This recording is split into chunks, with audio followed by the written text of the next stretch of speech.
Hey again everyone, welcome back again di Altcoins Update. Altcoins Update-nya kita mau update untuk Ethereum, salah satu major altcoins yang tentu saja banyak ditanyakan sama teman-teman viewers kemarin pada saat lagi live streaming untuk altcoins analysis ya.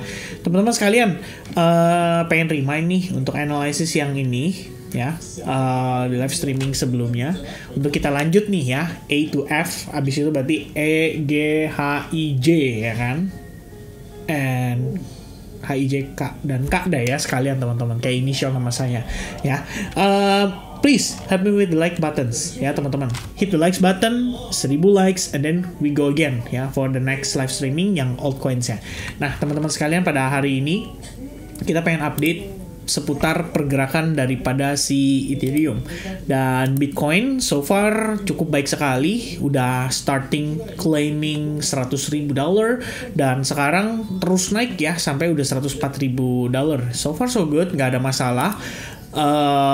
Kita dapat satu statement yang relatif positif itu dari kemarin sebetulnya, yaitu Fed Governor Waller.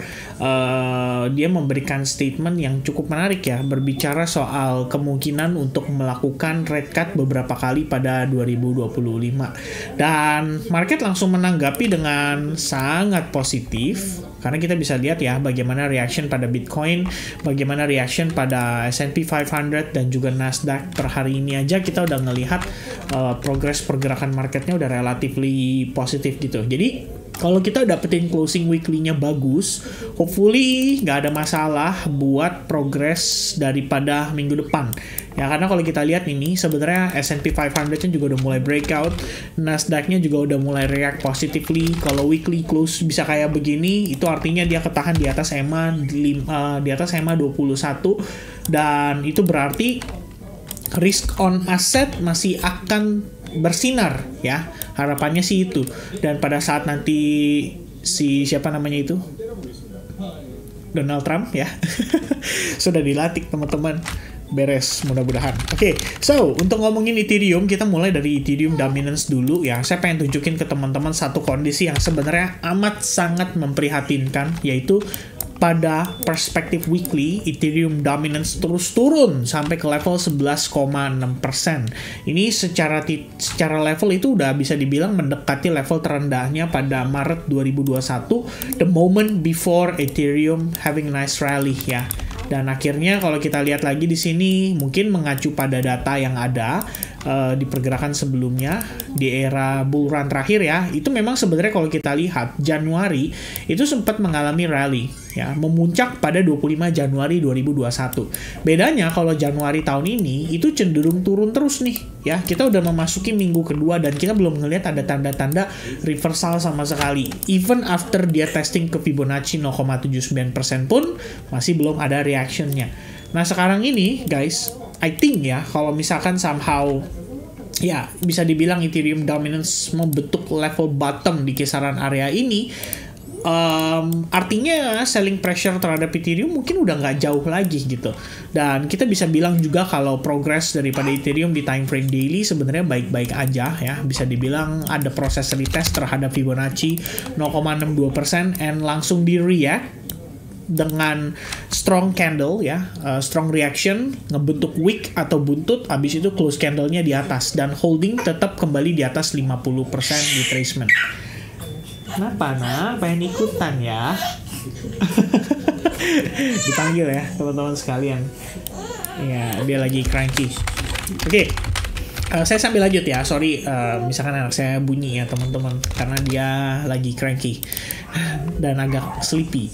Oke, lanjut. Jadi di sini kalau kita lihat Ethereum dominance, Ethereum Bitcoin itu juga sama sebetulnya. Saya anticipate harusnya udah nggak jauh gitu kan. I mean ini udah level yang deket banget dengan possible dia bisa rebound gitu. Kalau misalnya teman-teman memang ngelihat Ethereum punya peluang, I believe ya kalaupun kita ada selling pressure terhadap Ethereum harusnya udah nggak terlalu jauh lagi. Hopefully itu sih teman-teman kalau kita ngelihat by progress dari dua chart ini ya, Ethereum Bitcoin dan Ethereum dominance-nya. Nah tinggal pertanyaannya adalah key level apa yang harus kita perhatikan pada Ethereum on the perspective secara garis besarnya. Kalau kita lihat dari perspektif weekly close, asal weekly close bisa kayak begini aja sebenarnya udah relatif oke.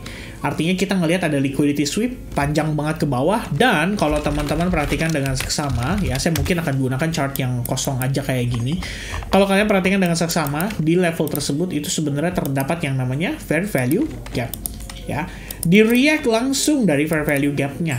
Jadi technically kita bisa considering kalau yang terjadi di sini itu adalah reaction atas demand pada area fair value gap-nya. Mendekati memang dengan previous support resistance di kisaran 2800, tapi ternyata Ethereum cuman ketahan sampai di 2920-an and then langsung boom, mantul lagi. Kalau kita lihat dari perspektif daily-nya, satu hal yang saya realized adalah di level tersebut atau di area yang sama juga merupakan area yang berpotensi menjadi order block krusialnya.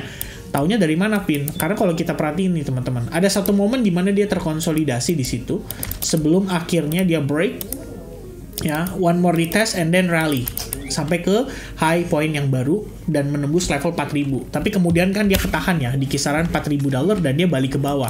Jadi kalau saya extend ke samping, ini adalah order block atau area demand yang sekiranya memiliki potensi lah untuk memberikan reaksi kembali pada Ethereum untuk mantul, dan so far kita dapatkan itu. Jadi di sisi lain kalau kita ngelihat memang dia mengalami penurunan dalam keadaan terbentuk sebuah pola seperti falling wedge pattern dan turunnya korektif gitu ya.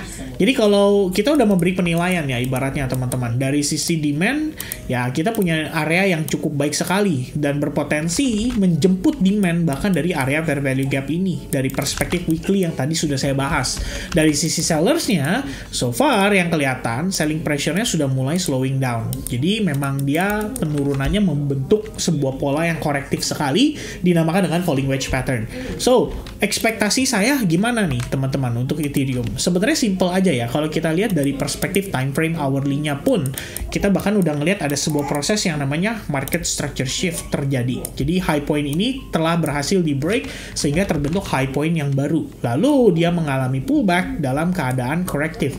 Dan posisinya saat ini, after kita mendekati area order block terdekatnya, dia langsung react dan start rebound serta berhasil menciptakan SNR ini, dan di flip SNR tersebut serta mengalami konsolidasi sebelum akhirnya dia rebound lagi.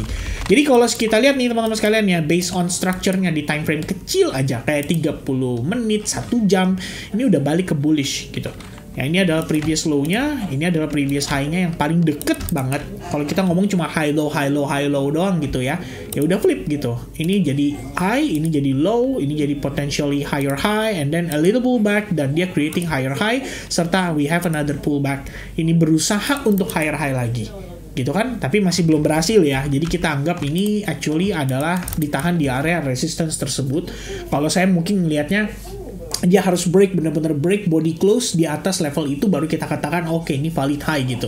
Saat ini memang bisa dianggap sebagai high point sehingga kita bisa mengambil kesimpulan apabila Ethereum harus break di bawah pullback level terakhirnya, maka kita memasuki fase inducement-nya, dan itu artinya ada possibility untuk dia mencari higher low setelah itu. Tapi yang perlu di take note teman-teman, walaupun secara struktur internalnya oke, yang perlu di take note adalah ini masih berada di dalam fase pullback-nya secara keseluruhan. Tuh, jadi kita bisa anggap kalau what if ini adalah ABC-nya gitu, baru dia setelah itu mantul.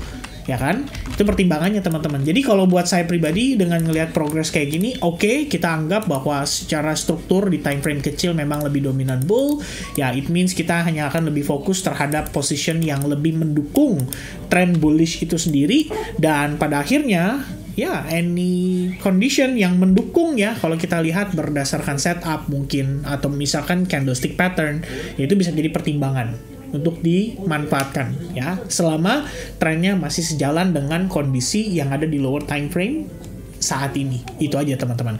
Oke, so that's gonna be the update for Ethereum secara keseluruhan. Semoga teman-teman bisa dapetin informasi atau insight dari pembahasan ini dan bisa bermanfaat buat teman-teman juga. Jadi kalau secara keseluruhan conclusion saya lihat everything still okay buat kita tetap stay strong ya dalam tren yang cenderung bullish. Mudah-mudahan dia bisa break as soon as possible and then creating new all-time high. Amin.